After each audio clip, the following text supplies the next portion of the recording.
The university is contemplating making the H1N1 vaccinations mandatory for spring 2011 registration. Woo!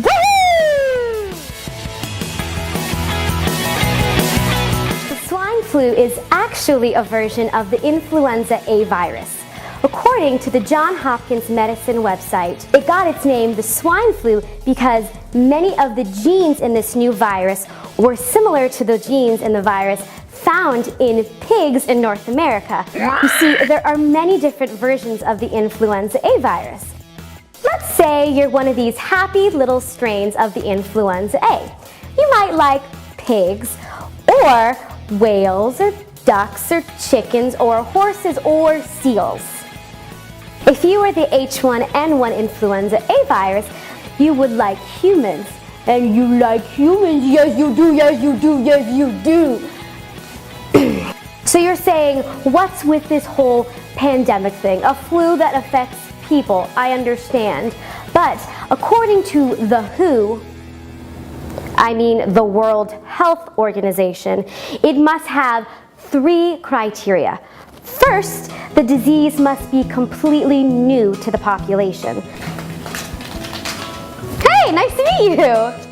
We'll be done in 1 second. Can you go over there, please? Bye-bye, bye-bye, bye-bye. Second of all, the agent must infect the people and cause a lot of sickness.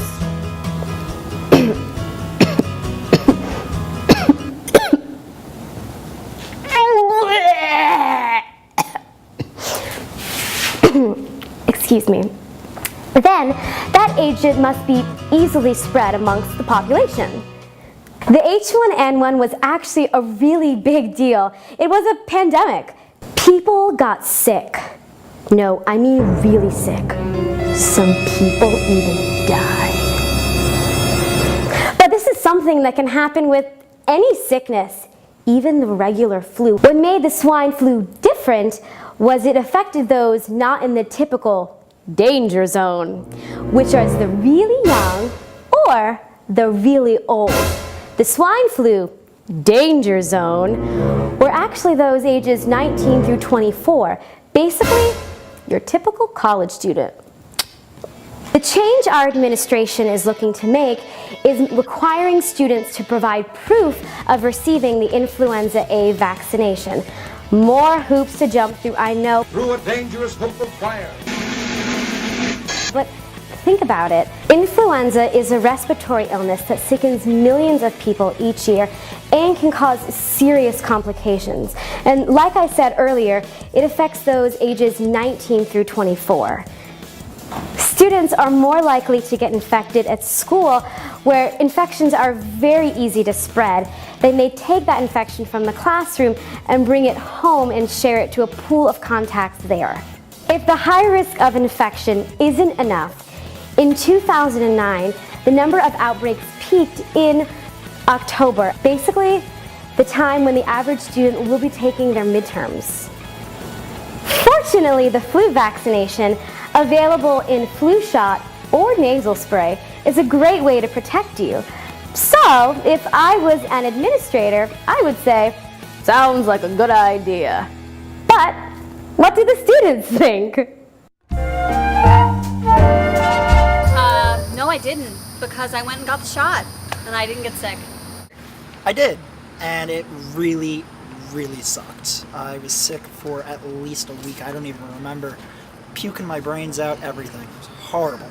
Yeah, actually, I experienced it, but not personally. I had my roommate got sick, and he was throwing up, and he was in the bathroom for a good week. It was really nasty. I was in bed with 104 fever for almost a week, and I was pretty close to dying there towards the end. I needed to go to the hospital and everything. Yes, I got the H1N1 vaccination last year. So glad I did. Both my parents got sick and almost died last year because of H1N1. Not this year, but I did last year. After I got sick. Yes, I did get the H1N1 vaccination last year, but I didn't get the shot. I got the nasal spray. It was like easy. It's great. And I didn't get sick. Probably be a good idea. Yeah. I do plan on getting the flu vaccination this year because you know what? I don't want to get sick and I don't want to miss class. Yeah, I plan to get the vaccination this year. I don't want to get sick. Yes, I'm going to get it this year and every year until I know I'm totally safe. Yes, I plan to get the vaccination this year for sure. Yes, absolutely. I will be getting the H1N1 vaccination this year. Having the swine flu sucks, but getting the vaccination doesn't suck. It's just another way for our administration to keep us fat and happy. No, I don't mean happy and fat. I mean that we won't be getting fat because we won't be throwing up all the time. I don't know. Requiring students to get the H1N1 vaccination is just another way that our administration is showing that they care. Help us show them that you support this change by sending a quick email. Thanks, and we'll see you next week.